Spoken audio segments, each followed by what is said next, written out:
Hello বন্ধুরা, তোমরা সবাই কেমন আছো? নিশ্চয়ই সবাই খুব ভালো আছো। আমি আজকের কি বানাচ্ছি দেখেছো?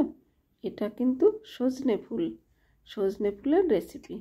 সজনে ফুলটাকে ভালো করে ধুয়ে নিয়েছিলাম, অনেকবার 4-5 বার করে ধুয়েছি। এখন একটু গরম জল দিয়ে আর একটু নুন দিয়ে আবার ধুয়ে নিলাম, কারণ যদি কোনো পোকামাকড় থাকে সেগুলো ভালোভাবে ধুয়ে যাবে বা নষ্ট হয়ে যাবে।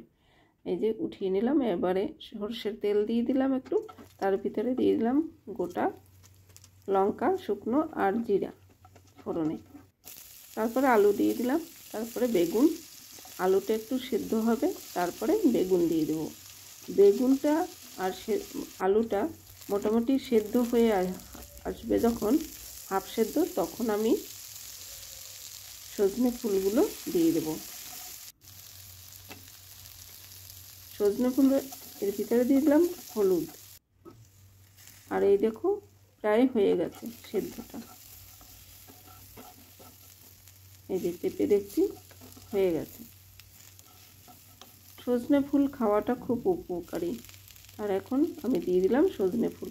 এর ভিতরে চাইলে তোমরা অন্য সবজিও অ্যাড করতে পারো, অনেক সবজি দেওয়া যায়। আমার কাছে দুটো সবজি ছিল, আর একটা হলো আলু আর বেগুন, তাই দিয়েই আমি করছি, আর মটরশুঁটি। কিন্তু এর ভিতরে তোমরা চাইলে আরও একটু তেলও অ্যাড করতে পারো। যেহেতু আমরা একটু কম খাই, তাই আমি চেষ্টা করি একটু কম দেওয়ার।